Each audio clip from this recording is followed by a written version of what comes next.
On connaît tous l'histoire du Titanic, un paquebot de rêve, une nuit glaciale, un iceberg et une fin tragique. Mais si je vous disais que l'iceberg n'était que le dernier clou dans le cercueil, la vérité, c'est que le Titanic n'aurait jamais dû couler.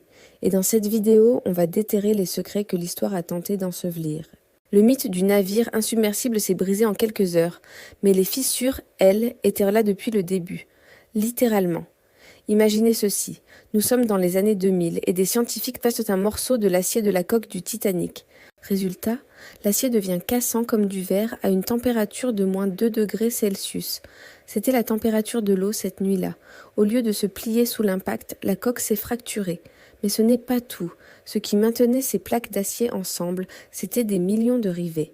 Et des enquêtes récentes ont montré que pour économiser de l'argent, les constructeurs ont utilisé des rivets en fer de moins bonne qualité sur la proue et la poupe, exactement là où l'iceberg a frappé. Sous la pression, ces rivets ont sauté comme des bouchons de champagne, laissant l'eau s'engouffrer. Maintenant, parlons de l'équipage. Sur le pont, 2 hommes, Frederick Fleet et Reginald Lee, scrutent l'horizon dans le noir complet. Pourquoi ? Parce que les jumelles, l'outil le plus essentiel pour repérer un danger, étaient enfermées dans un casier. La clé était restée à quai dans la poche d'un officier qui avait été remplacé à la dernière minute. Une simple clé aurait pu changer le cours de l'histoire. Pendant ce temps, dans la salle des machines, on pousse les moteurs à fond. Le capitaine Smith, sous la pression de J. Bruce Ismay, le président de la compagnie White Star Line, veut battre un record de vitesse pour impressionner le monde. Et ce, malgré avoir reçu 6 avertissements de glace claire dans la journée. Vitesse excessive, dans un champ de glace connu. C'est comme foncer les yeux fermés sur une autoroute verglacée. Puis vient l'évacuation. Seulement 20 canaux de sauvetage pour plus de 2200 personnes. C'était légal à l'époque, la loi n'avait pas évolué avec la taille des navires. Mais moralement, c'était une condamnation à mort pour plus de 1500 âmes. Et pour couronner le tout, les premiers canaux sont partis à moitié vides, par peur qu'ils ne cèdent sous le poids. La panique et le manque de préparation ont coûté des centaines de vies. Mais le secret le plus sombre, révélé bien plus tard, est peut-être le plus choquant.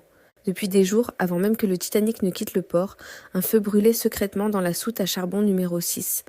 L'équipage a tenté de l'éteindre en vain. Cet incendie a fragilisé la coque de l'intérieur, précisément à l'endroit où l'iceberg a frappé. Des photos prises avant le départ montrent une marque noire sur la coque, preuve de cet incendie caché au public. Ils le savaient.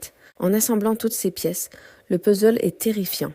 L'acier fragile, les rivets défectueux, l'absence de jumelles, la vitesse folle, le manque de canaux, l'incendie caché. Le naufrage du Titanic n'est pas un simple accident. C'est l'histoire d'une catastrophe construite, pièce par l'arrogance, la cupidité et une série de décisions humaines désastreuses. L'iceberg n'a fait que révéler les failles qui étaient déjà là. La prochaine fois que vous entendrez parler du Titanic, souvenez-vous que la vérité est souvent bien plus complexe et bien plus sombre que la légende.